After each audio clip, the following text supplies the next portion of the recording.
wrote a story about a lesson that I learned from one of my cats and how it relates to how we should treat each other.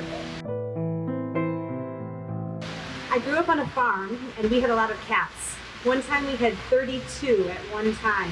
We had 3 litters. They were all born in different parts of the house, a bunch of little kittens. One was actually born in my drawer. It was probably due to all the stray cats my animal-loving mother was always taking in. They were always meeting their fate in some awful way, because mathematically with that many cats, there's going to be some deaths. Tango fell out of a tree, Hillary got hit by a car, Minnie got trapped behind some barn equipment, Angel Dust went into the woods and just never came back. There were predators out there, Maggie. Saffron's leg got shot off one time. It was awful. My parents said, we think it was those liberal professors that live next door that run the illegal emu farm. They just don't like us. When something really bad happened to one of the animals and they were on the brink of suffering and on the brink of death, my dad would take them out to the back and shoot them. And we'd bury them under the hickory tree. He acted really tough about it, but I know he cried about it later. Years later, when I was in my mid-30s and I had moved back to LA for the 3rd time, I never know where to go, I had adopted a cat named Sage. She had been carted around from one place to another with my ex-roommate's brother, who was a drug addict and often homeless. He would take Sage around in a backpack a lot, and it was really hard on her as a small cat. Here's where I'm going to get to my point. My parents loved taking in stray animals, like myself, because I was adopted. I asked them if they could take Sage. I just couldn't keep her in the apartment I had. So I brought her on a plane and she hissed and she growled and she was so mad at everybody. Thanks, Mom and Dad, I said, and I was off again, like I always am. So I don't get home very often, and I came back about a year later. When I got there, I was shocked that she was so nice now. Sage had completely transformed. She was rubbing against me. She even let me pick her up, and I would walk around the farm with her. And I said to my parents, "What did you guys do?" And my parents' answer was so cute. They said, "Well, we just got to know what she needed." She was afraid of other animals, so we partitioned off a little part of the house so she could feel safe. She didn't like drinking still water, so they got her this little machine that gave her running water like a little waterfall. And your dad just waited every night for her to come to him in his chair that he always sits in. And sure enough, finally she ended up coming over. I was amazed at Sage's transformation. It wasn't until years later that I fully understood what I was meant to learn in this situation. Fast forward about 3 years ago, I got a job going to Central Africa in the Congo to film a female-run ape society called bonobos. There's only about 1,000 of them left. And because people in this part of Africa are so desperate for survival, they hunt them and they sell their meat, and it's worth a lot of money, and they don't know any better. And maybe they do, but it's really a hard survival situation there. And when I walked around this huge green 75-acre sanctuary, I heard them rustling and making noises like a greeting to me. And I saw them in this big structure, and one poked its head out at me. And I looked at him and I said, "I am an animal, just like him, or she, or they." I felt like I knew at that moment I was an animal. And obviously we're Homo sapiens, we should know this, but I really got it on a deep level when I was in Africa. I said, I'm alive and breathing and feeling just like them. And this was the moment that I really got it. And then I put 2 and 2 together about my cat Sage, and it really hit me. All that work that my parents did with Sage to make her feel safe and help her with the traumas of her past. Why aren't we doing this with humans who are so complex with all the functions in their bodies and brains and all the environments and stimuli we're all exposed to? We all need to have healing, and we all need to help each other heal. People's progress might be slow, and it's going to be vastly different with each and every human because we're all totally different. But if we take the method that my sweet parents did with Sage and work gently and kindly and patiently with others, and sometimes spend a little money on them if we have it, like my mom did with that electric watering bowl, maybe people will stop growling at each other, and in the end, the world will be a nicer place for all of the animals. My name is Nancy Kogel, and my group is ROAR, Reaching Out for Animal Rights. And I made a poem especially for this vegan spring fest. I always wondered how we humans got to where we are now, eating dead animals, stealing eggs from chickens and milk from cows. It helped me to read this book, An Unnatural Order, the roots of our destruction and domination of nature and each other. The author is Jim Mason, and I found this book amazing. It uncovers the mysteries of our history before Judaism, Islam, Buddhism, Christianity. We began in Africa in warm tropical climate, ate fruits in trees like the other primates. Our body structures were designed for fruits and plants of various kinds. Our bodies are shaped as herbivores, not as animal-eating animals called carnivores. For millions of years, we thus developed on all kinds of plant foods. We did fill up. Then a change in weather made us come down from the trees. But that didn't change our anatomy. Reaching the forest floor didn't mean we developed a taste for blood and gore. About 70,000 years ago or so, you see, fear of predators and mixed with curiosity pushed us to wander endlessly. As we explored new and different terrains, we developed bigger brains.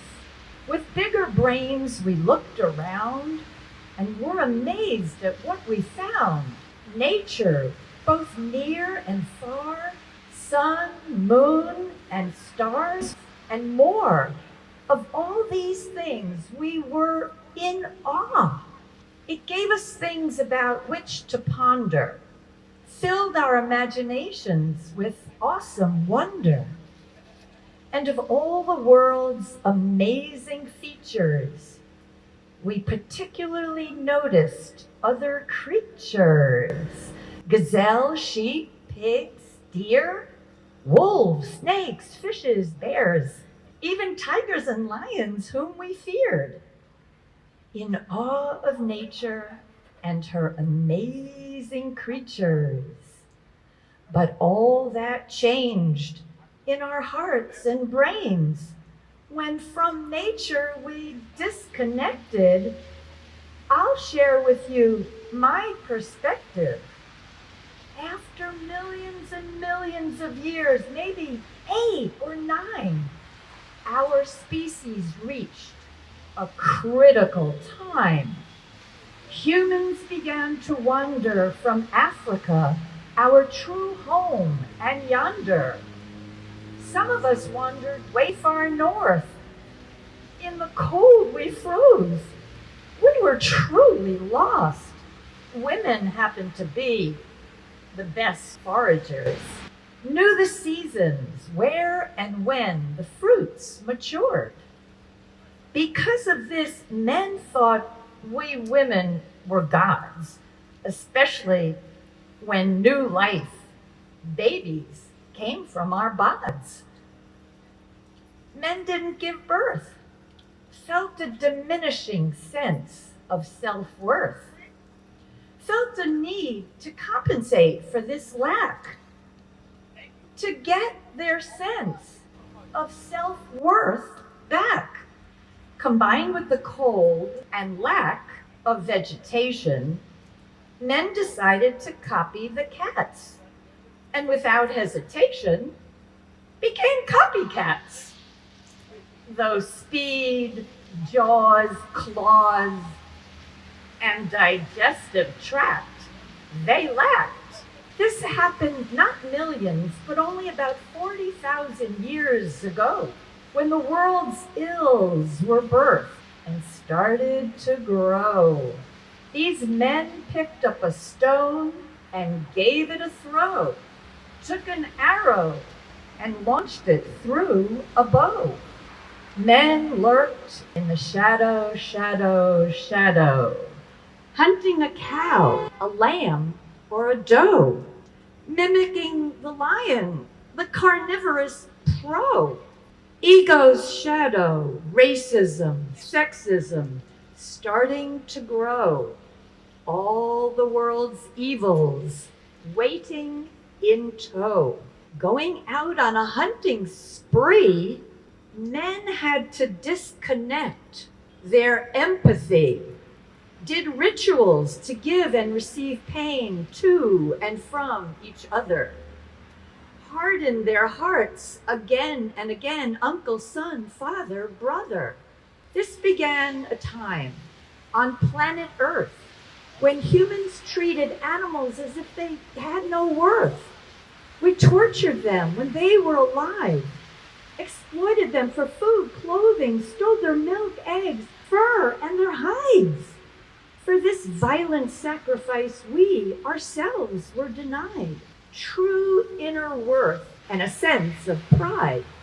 The men being gone for days, even weeks, women welcomed them back with kisses on their cheeks.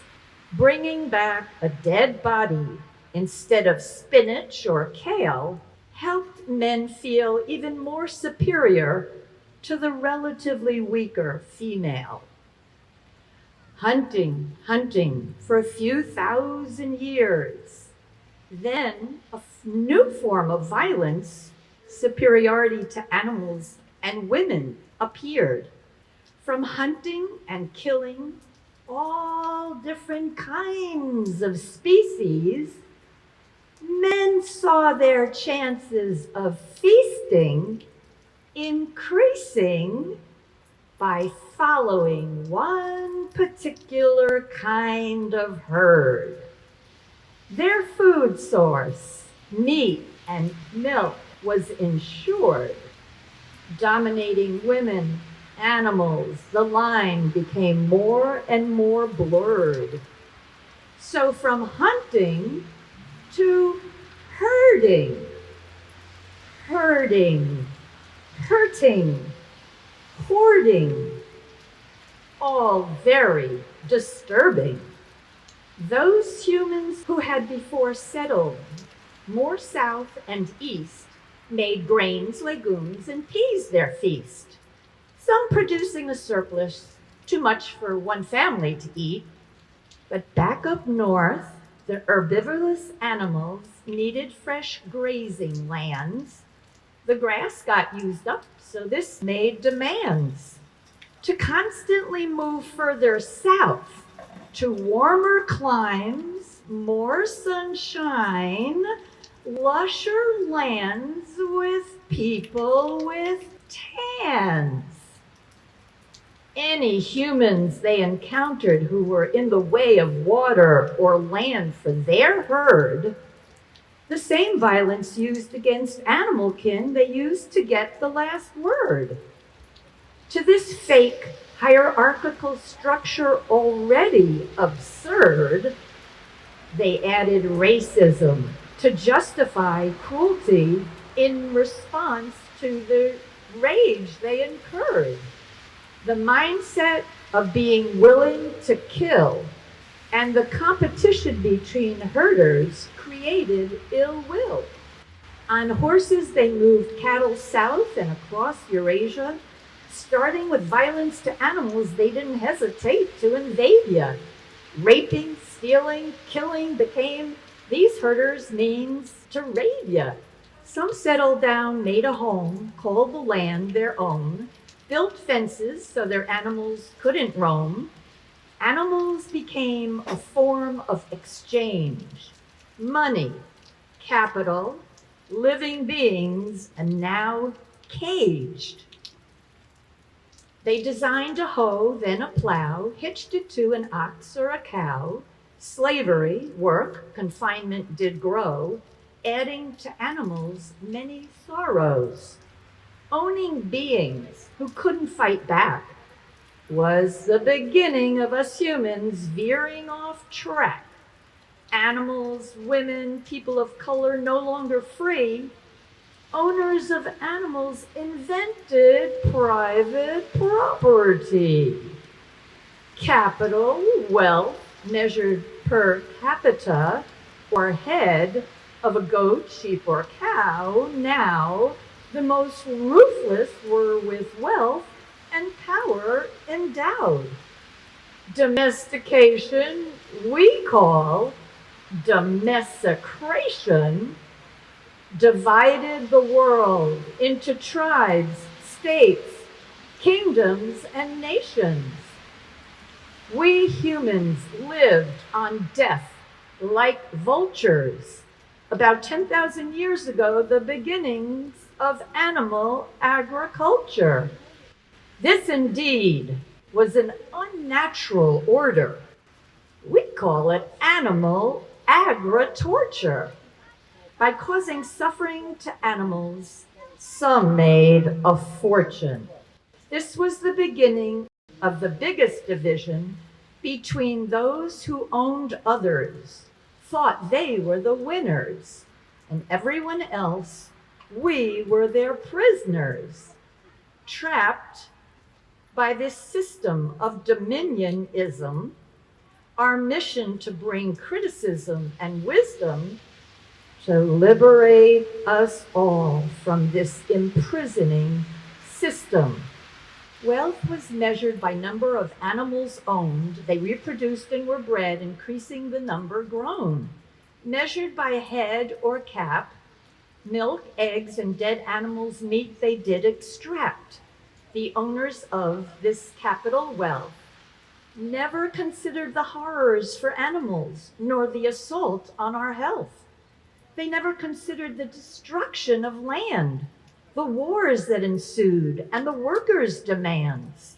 Never considered the needs of animals, women, people of color, disabled or old, or others abused by this dominionist economy, bought and sold.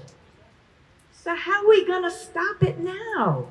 How are we going to turn the clock around?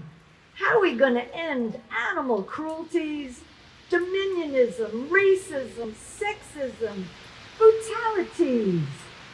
If the ill started with our detachment from nature, each other, and other creatures, we must return to our herbivorous, kind, gentle, compassionate connection with nature. Return to our original, kind, compassionate natures, gentle, herbivorous, peaceful, loving creatures. From hunting, herding, dominion, and neglect, we return to connection, awe, and respect. A better way, the vegan way, we select. How are we going to turn that clock around? Veganism. It's a weapon, a tool, a miraculous cure we found. Respect for the pig, chicken, fish, and cow. Respect for nature and each other. Mother, sister, father, brother, one family.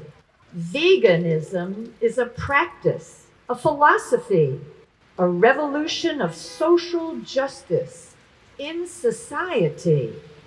Not might, but inner light makes right. Connected to the whole, brings insight and foresight.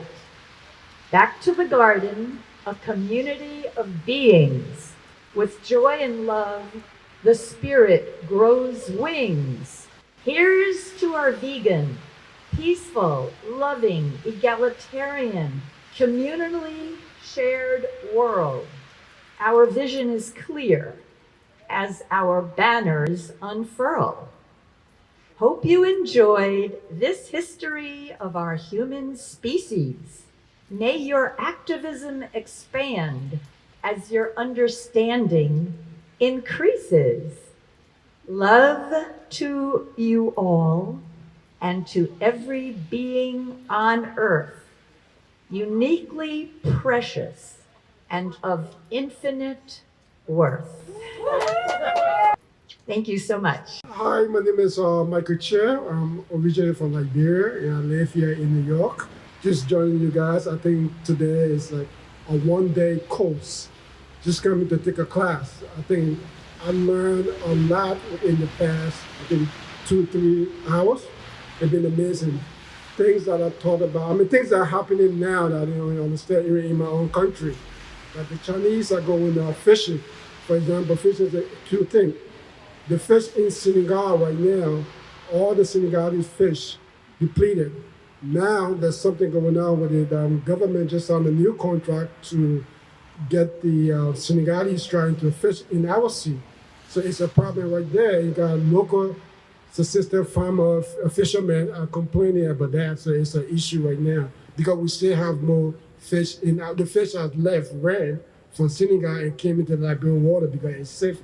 Like we're just talking about the cat, it's safe in our area, but now the Chinese are coming now into our water, so the fish gonna be a problem right there. So I think I learned a lot about farming. I learned a lot about vegan. I learned some terminology. So I think I'm gonna probably like change the way I eat, the way that I do things now, the way I look at animals, and I think I'm gonna make a whole difference in my life just for the past 3 hours. So I think this is amazing. Please keep doing this, and I will be an ambassador for you guys out there, and pushing the word out there, getting to reach more people, to be healthy, to eat healthy, to become a vegan. I think that's the future to go. And also the amazing poem by you right there, Human History.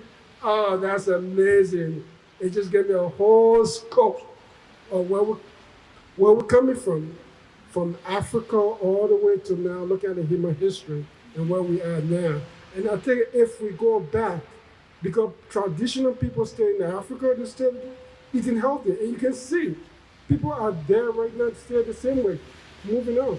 So if we can go back to that, you know what, to the way people live and care about each other, it will make a much more difference, okay? And there's a tribe in, I think, Uganda, they call Ubuntu.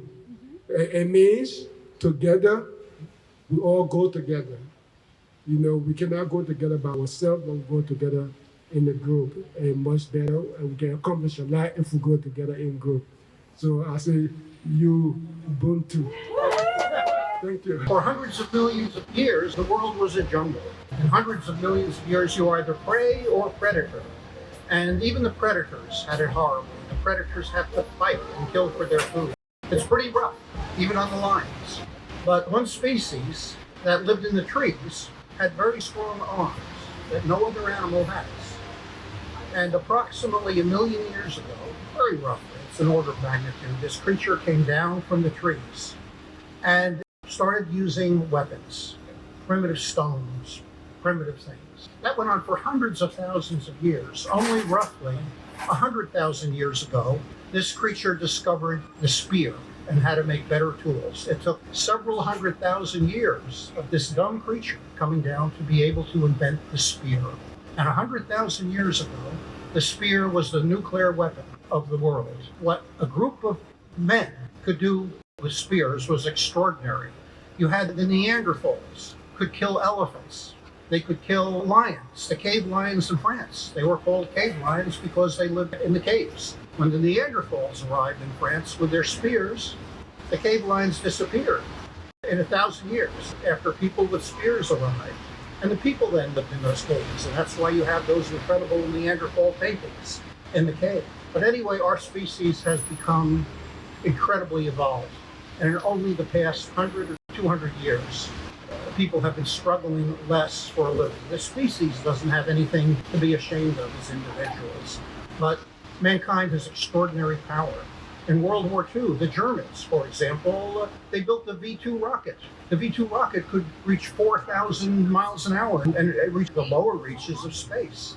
No other species could do that. Because our species is now in charge, we have an obligation to act better. We have a good beginning in engineering knowledge, not the best. There's still some areas, and we're certainly overpopulated, but our species which the best of our species can be a wonderful thing, and culture is worth preserving, but our species has been hell on all the other creatures. Our species has an obligation to act better. We've been a nightmare for all the other species. In America, when people came here only in the 1600s, 1700s, people in Europe, they couldn't even get food in many places. They couldn't even get wood to build houses. And when you came here to America, all you had to do, you didn't have to go hunting. You'd walk out your front door. You could shoot a creature if you wanted to meat. And this whole area, the whole northeastern United States, used to be totally forested. The animals need thick forests. The squirrels, the birds, everything needs forests. If you want to have birds around, you have lots of bushes for them to hide in. And it used to be the definition of progress, for example. In the 1700s, the definition was simply clearing land.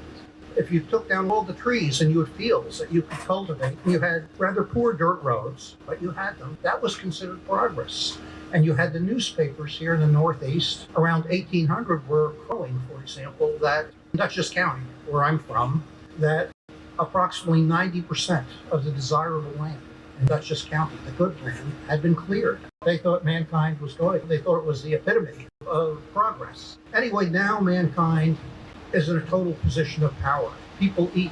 People kill with the power of their money. You go to a restaurant, you go to a supermarket, you buy these things. Mankind has reached a point where we have an obligation to act better. And whether it's veganism, okay, you're welcome. And there are many societies many people judge societies by how decently they treat other species, let alone other people. I mean, we used to treat each other horribly. Slavery, for example, only 150 years ago. Anyway, hopefully mankind will act more responsibly and better and more, I hate to use the word humanely, but and be conscious and aware of other living creatures, that they have feelings, fear, they love, and they can add greatly, the other species can add greatly to the quality of life. Anyway, man is on a road, and hopefully we'll find the right direction this century. Thank you.